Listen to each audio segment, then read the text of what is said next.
लिख देता हूं यहां पे मैं सैयद डायनेस्टी, सैयद वंश, सैयद डायनेस्टी, सैयद वंश। अब ये सैयद वंश कब से कब तक शासन किया था? 1414 से लेकर 1451 तक शासन किया था। सैयद वंश में कितने शासक आए थे? एक बार सभी के नाम लिख देता हूं मैं यहाँ पे। तो देखिए, सबसे पहला जो शासक था उसका नाम तो आप अभी अभी पढ़ के आए हो, खिजर खां, खिजर खां। और खिजर खां ने कब से कब तक शासन किया था? 1414 से लेकर 1421 तक। इसमें हम क्या पढ़ते हैं, इसमें क्वेश्चन क्या बन सकता है आप लोगों के लिए? तो गौर से देखिए, खिजर खां में क्वेश्चन सिर्फ ये बनेगा हमारे पास में इसने अपने आप को सुल्तान की उपाधि नहीं दी। गौर से देखिए, मैंने ऐसे 2 क्वेश्चन लिखवा दिए हैं आपको। इसने अपने आप को सुल्तान नहीं कहलवाया। तो याद करें, मैंने आप लोगों को पढ़ाया था कुतुबुद्दीन ऐबक, और कुतुबुद्दीन ऐबक में मैंने आप लोगों को ये पढ़ाया था कि कुतुबुद्दीन ऐबक ने अपने आप को सुल्तान की उपाधि नहीं दी, लेकिन इसने भी अपने आप को सुल्तान की उपाधि नहीं दी। इसने अपने आप को सुल्तान की उपाधि क्यों नहीं दी, वो सुनिए गौर से आप। तो देखिए, इसने अपने आप को सुल्तान की उपाधि इसलिए नहीं दी क्योंकि ये मानता था असल हकदार तैमूरलंग है, ये तो उसका प्रतिनिधि है, उसका गुलाम बन के शासन करता था, उसका सेनापति बन के शासन करता था, इसलिए अपने आप को सुल्तान की उपाधि नहीं दी। इसने अपने आप को कुछ और उपाधि दी थी, और उस उपाधि का नाम क्या था? रैयत ए आला। इस उपाधि का नाम था रैयत ए आला। इसका मतलब होता है रिप्रेजेंटेटिव। तो इसने तैमूरलंग का रिप्रेजेंटेटिव बन के शासन किया, कभी सुल्तान नहीं कहने दिया अपने आप को। तो ये हम किस में पढ़ते हैं? इसी के अंदर हम पढ़ते हैं। इसके बाद हम पढ़ते हैं इसी में, ये देखिए, अपने आप को सेनापति भी मानता था, और ये काम क्या करता था?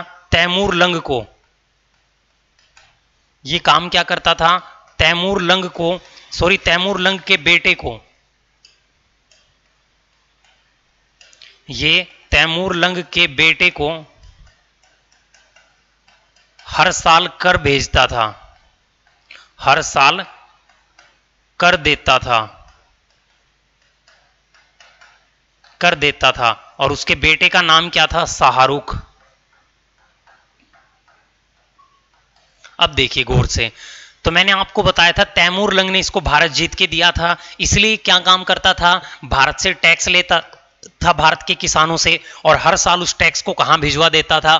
तैमूरलंग के बेटे के पास, जिसका नाम था शाहरुख। तो ये भी हम किस में पढ़ते हैं? खिजर खां में। खिजर खां के बाद हम पढ़ते हैं इसका बेटा अगला शासक बना, जिसका नाम था मुबारक शाह, जिसका नाम था मुबारक शाह। और मुबारक शाह 1421 से लेकर 1434 तक शासन किया था। इसमें पढ़ने का क्या हमारे पास है? तो इसमें हम पढ़ते हैं इसे दिल्ली स्थल, इसे इस वंश का, इसे इस वंश का पहला सुल्तान माना जाता है। इसे इस वंश का पहला सुल्तान माना जाता है। क्यों?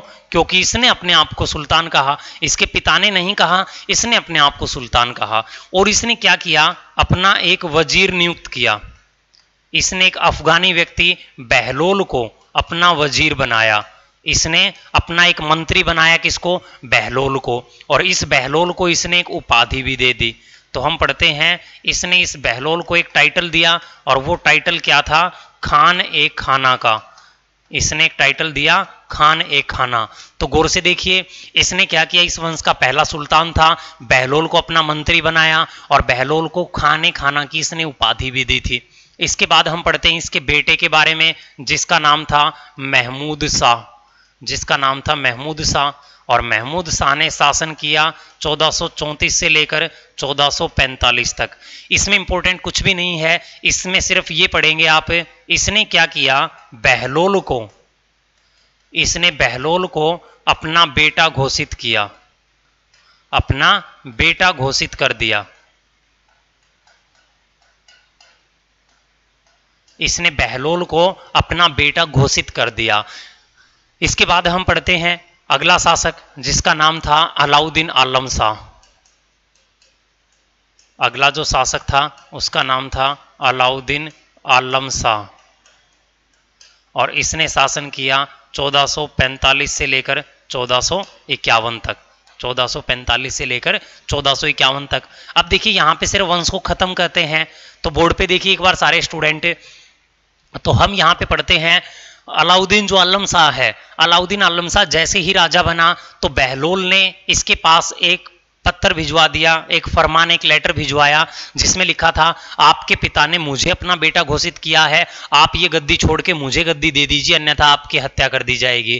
तो अलाउद्दीन आलम शाह ने क्या किया, डर के मारे ये गद्दी किसको दे दी, बहलोल को। तो इसने जो गद्दी है वो किसको दे दी, बहलोल को, यानी इसने जो गद्दी थी वो बहलोल को सौंप दी। तो हम पढ़ते हैं इसने गद्दी जो थी वो बहलोल को सौंप दी डर के मारे, इसीलिए इसको दिल्ली सल्तनत का कायर सुल्तान माना जाता है। और गद्दी पे कौन बैठेगा, बहलोल बैठेगा और इस वंश का खात्मा कर देगा और एक नए वंश की शुरुआत करेगा, जिस नए वंश का नाम क्या होगा, लोधी वंश, लोधी डायनेस्टी। तो एक नए वंश की शुरुआत होगी जिस वंश का नाम है लोधी वंश, लोधी डायनेस्टी। तो हम पढ़ने वाले हैं लोधी वंश के बारे में। हाँ, ये याद रख लेना, दिल्ली सल्तनत का एकमात्र सिया वंश था ये, दिल्ली सल्तनत का एकमात्र सिया वंश।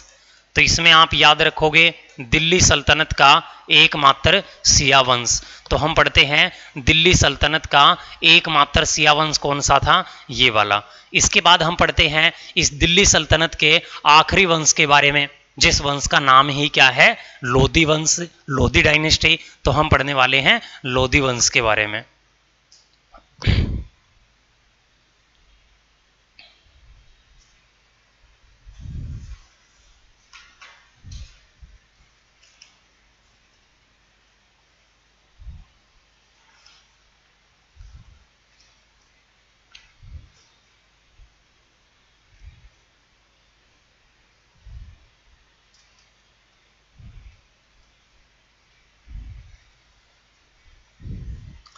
तो हम यहाँ पे पढ़ने वाले हैं लोधी डायनेस्टी के बारे में, लोधी वंश के बारे में। तो वो देखिए आप, नाम लिख देता हूं मैं ऊपर, यहीं से।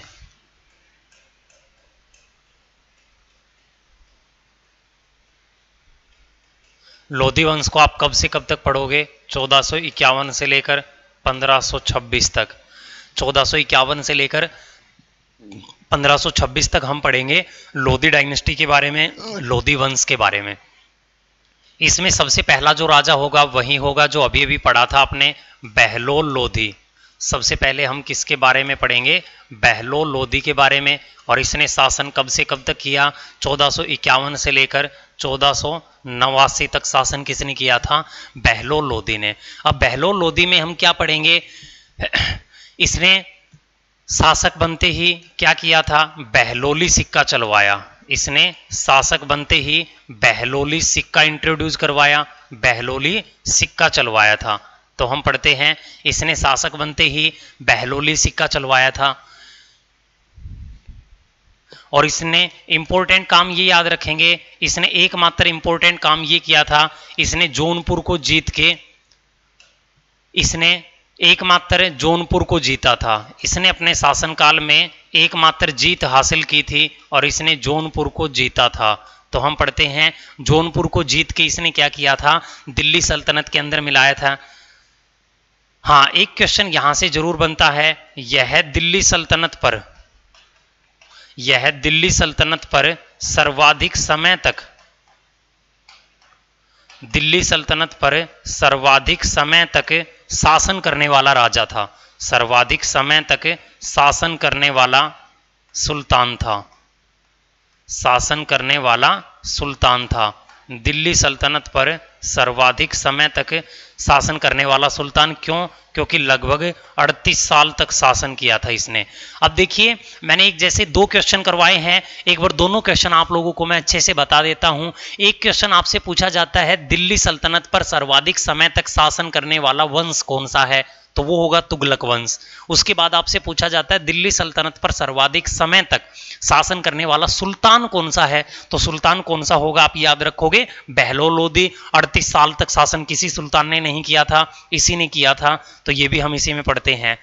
इसके बाद हम पढ़ते हैं कलिंजर के अभियान से लौटते समय, देखिए जो ये कलिंजर है ये ग्वालियर को बोला जाता है, और एक बार ये कलिंजर को जीतने गया था और कलिंजर के अभियान से वापस आ रहा था, ये लौटते समय वहां से वापस आ रहा था, तो लौटते समय हेज्जे के कारण इसकी डेथ हो गई, हेज्जे के कारण इसकी डेथ हो गई। तो हम पढ़ते हैं हेज्जे के कारण इसकी मृत्यु हो गई, इसकी डेथ हो गई, तो ये भी हम पढ़ते हैं। और ये इसकी डेथ कब हुई थी? 1489 में। तो ये था आपका बहलोल लोधी। हाँ, बहलोल लोधी में एक क्वेश्चन और याद रखेंगे आप, इस वंश के अंदर याद रखेंगे, लोधी वंश के अंदर ये आप याद रखोगे, भारत का, आपको याद रखना है, भारत का पहला अफगानी वंश था, ये भारत का पहला अफगानी वंश था, ये भारत का पहला अफगानी वंश था, ये भी आप लोगों को याद रखना है। इसके बाद हम पढ़ते हैं किसके बारे में? सिकंदर लोधी के बारे में। इसके बाद हम पढ़ते हैं किसके बारे में? सिकंदर लोधी के बारे में। सिकंदर लोधी, और सिकंदर लोधी को कब से कब तक पढ़ेंगे? 1489 से लेकर 1517 तक। तो सिकंदर लोधी को हम कब से कब तक पढ़ेंगे? 1489 से लेकर 1517 तक, 1489 से लेकर 1517 तक।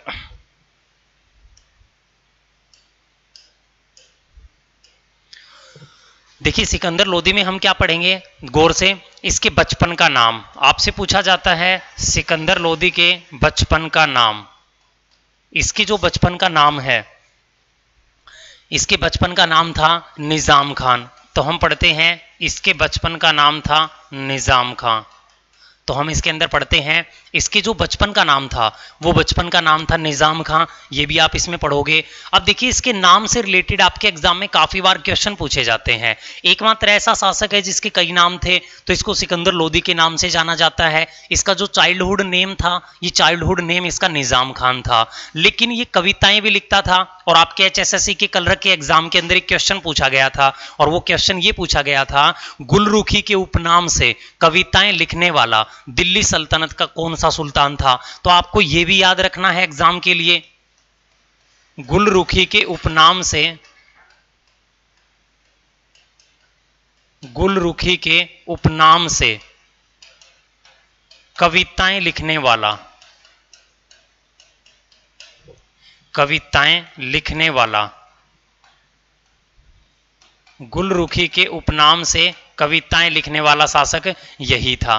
तो आप याद रखोगे गुलरुखी के उपनाम से कविताएं लिखता था, और ये कविताएं कौन सी भाषा में लिखता था? फारसी में। इसका मतलब क्या हुआ? फिर से गौर से सुन लीजिए, ये एक लेखक था और ये कविताएं लिख देता था, और कविता लिखने के बाद जो अंतिम में प्रेषक का नाम, जो अपना नाम डालते हैं, तो अपने नाम की जगह ये क्या लिखता था? अपने नाम की जगह गुलरुखी लिखता था, अपना रियल नेम नहीं। तो इसका मतलब इसका कोई ना कोई उपनाम गुलरुखी भी है, तभी इसने ये नाम लिखा है। इसके बाद देखिए मैंने क्वेश्चन का जिक्र किया था, एक बार फिर बता देता हूं। यहां पे इसने क्या किया?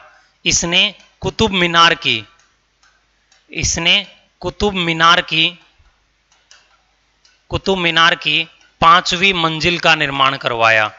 इसने कुतुब मीनार की 5वीं मंजिल का पुनर्निर्माण करवाया था, या मरम्मत लिख लीजिए, अच्छे से याद आएगी। 5वीं मंजिल की मरम्मत करवाई थी, 5वीं मंजिल की मरम्मत करवाई थी। अब देखिए गौर से, इसने क्या किया था? इसने कुतुब मीनार की 5वीं मंजिल की मरम्मत करवाई।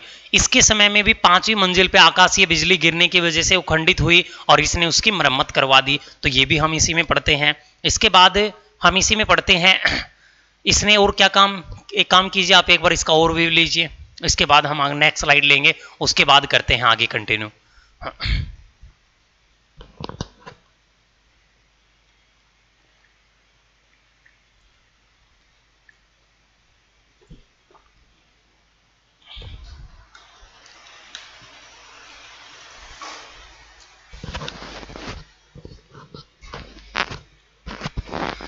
तो देखिए बच्चों,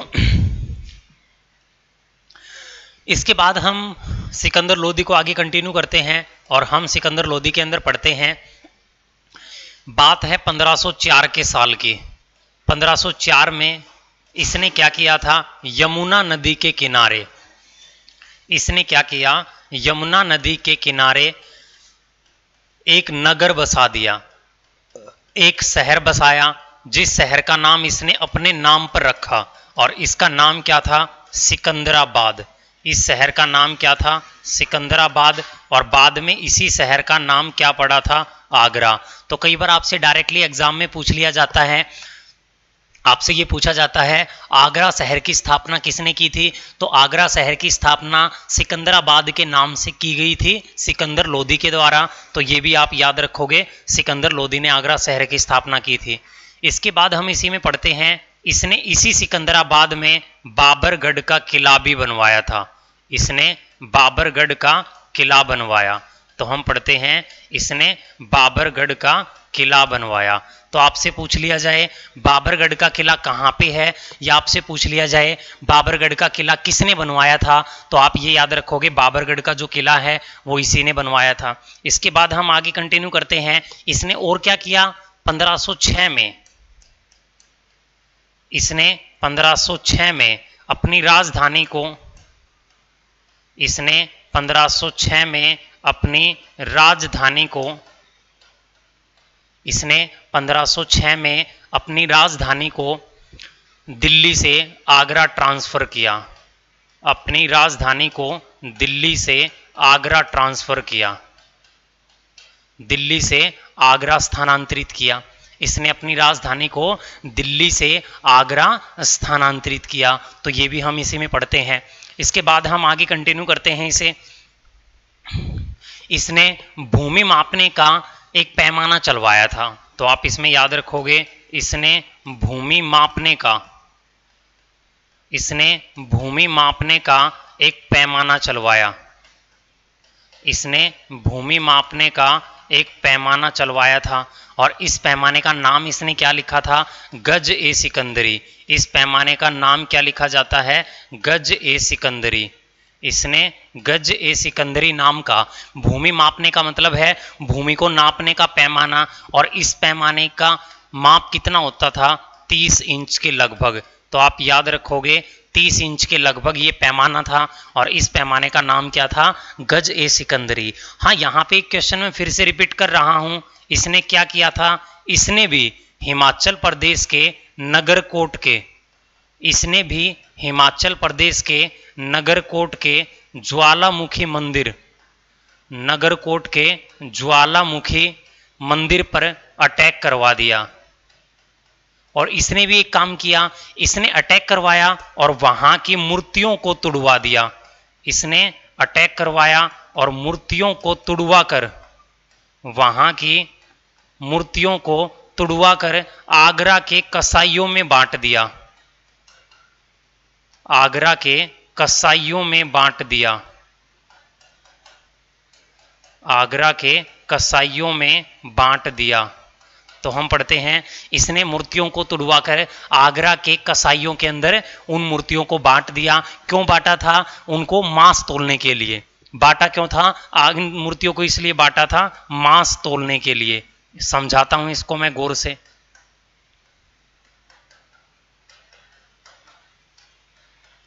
अब देखिए सारे स्टूडेंट एक बार बोर्ड के ऊपर, तो देखिए इसने काम क्या किया था, इसने हिमाचल प्रदेश के नगरकोट के मंदिर पर अटैक करके मूर्तियों को तोड़वा दिया। आपको इस्लाम धर्म में मैंने ये पढ़ाया था, इस्लाम धर्म में स्टैचू वर्शिप यानी प्रोहिबिटेड माना जाता है, यानी मूर्ति पूजा को गलत माना जाता, अवैध माना जाता है। इसलिए इसने क्या किया, मूर्तियों को तोड़वा कर आगरा के कसाईयों में मांस तोलने के लिए बांट दिया था। तो ये भी आप इसी के अंदर याद रखोगे। इसके बाद हम पढ़ते हैं, ये एक इंपॉर्टेंट क्वेश्चन है। इसके समय में 1498 में वास्को डी गामा भारत आया था, वास्को डी गामा भारत आया था। इसके समय में वास्को डी गामा भारत आया था। अब देखिए आपको एक बात बता दूं, मैं वास्को डी गामा आपको मैं मॉडर्न हिस्ट्री में अलग से पढ़ाने वाला हूं। फिर यहां मैंने इसको क्यों लिखा है, यहां मैंने इसलिए लिखा है, आपसे कई बार एग्जाम में क्वेश्चन ये पूछ लिया जाता है वास्को डी गामा जब भारत आया उस समय दिल्ली सल्तनत के सुल्तान कौन थे? तो आप याद रखोगे सिकंदर लोदी उस समय दिल्ली सल्तनत के सुल्तान थे। इसके बाद हम पढ़ते हैं इनकी डेथ। तो आप याद रखोगे सिकंदर लोदी की जो डेथ थी वो 1517 में हुई थी। इनकी जो मृत्यु थी वो 1517 में हुई थी। इसके बाद इनका बेटा इब्राहिम लोदी गद्दी पर बैठा, जो इस वंश का और दिल्ली सल्तनत का अंतिम शासक हुआ था। तो अब हम पढ़ने वाले हैं किसके बारे में? इब्राहिम लोधी के बारे में। अब हम पढ़ने वाले हैं इब्राहिम लोधी के बारे में।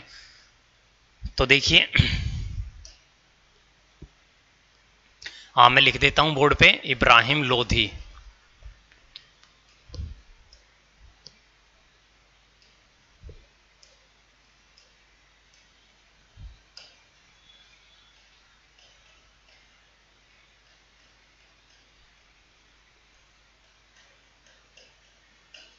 इब्राहिम लोधी। तो अब हम पढ़ने वाले हैं किसके बारे में? इब्राहिम लोधी के बारे में, जिसने कब से कब तक शासन किया था? 1517 से लेकर 1526 तक शासन किया था। 1517 से लेकर 1526 तक शासन किया इब्राहिम लोधी ने। इसमें पढ़ने का क्या क्या है तो वो देखिए, यह दिल्ली सल्तनत का आखिरी सुल्तान था। यह दिल्ली सल्तनत का लास्ट सुल्तान था। दिल्ली सल्तनत का आखिरी सुल्तान था। तो ये भी आपको इसमें याद रखना पड़ेगा। हाँ, इसके समय में एक युद्ध हुआ था, तो आप याद रखोगे 1517 में इसके समय में एक युद्ध हुआ था, जिस युद्ध का नाम था खातौली का युद्ध, जिसका नाम था बैटल ऑफ खातौली। तो जो ये युद्ध है ये कहाँ है? अलवर डिस्ट्रिक्ट के पास यानी राजस्थान में है। और ये युद्ध किस किस के बीच हुआ था?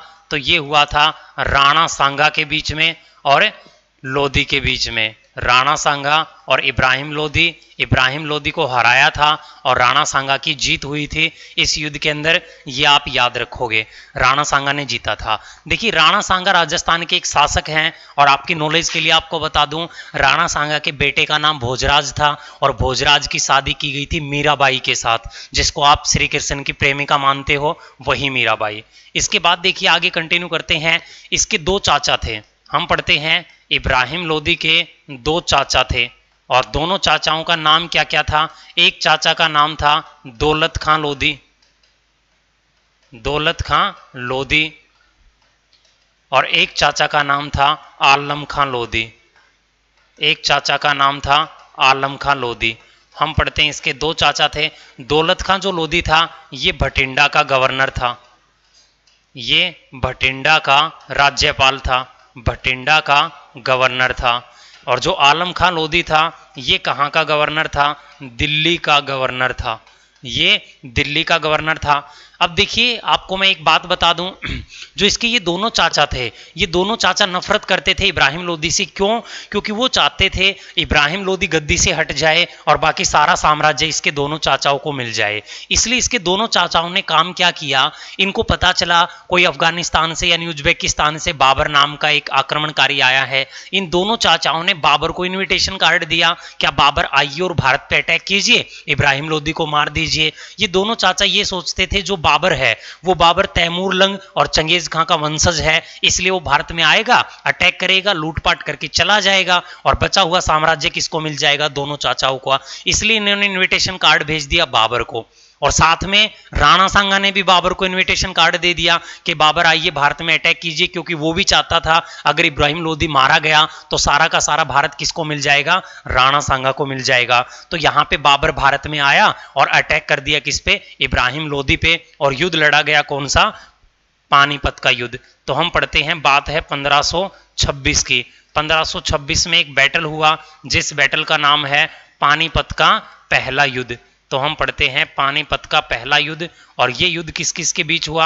एक तरफ इस युद्ध के अंदर बाबर था और दूसरी तरफ इस युद्ध के अंदर लोधी था। तो हम पढ़ते हैं इसमें इब्राहिम लोधी की हार और बाबर की जीत हुई और लोधी को मार दिया गया।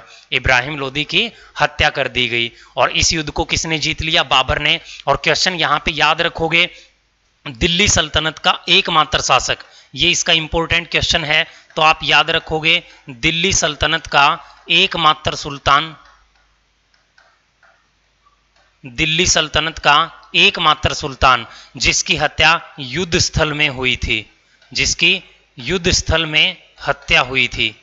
तो हम पढ़ते हैं जिसकी युद्ध स्थल में हत्या हुई थी। तो आप याद रखोगे दिल्ली सल्तनत का एकमात्र ऐसा सुल्तान था जो युद्ध स्थल में मारा गया था, और ये दिल्ली सल्तनत का अंतिम सुल्तान था। अब बाबर ने इसको मार दिया और पूर्ण रूप से दिल्ली सल्तनत को ही खत्म कर दिया, लोधी वंश को ही खत्म कर दिया और एक नए वंश की शुरुआत कर दी। और उस नए वंश का नाम क्या रखा? मुगल वंश, मुगल डायनेस्टी। तो आने वाली क्लास में आप क्या पढ़ने वाले हो? मुगल वंश के बारे में, मुगल डायनेस्टी के बारे में। मोस्ट इंपोर्टेंट ऑफ HSSC, पूरा का पूरा मुगल हम अच्छे से पढ़ने वाले हैं। तो आज के लिए इतना ही। धन्यवाद आप सभी का पढ़ने के लिए। मिलते हैं आप लोगों की अगली क्लास में मुगल डायनेस्टी के साथ में। तो पढ़ते रहिए, एग्जाम नियर बाई आ चुके हैं।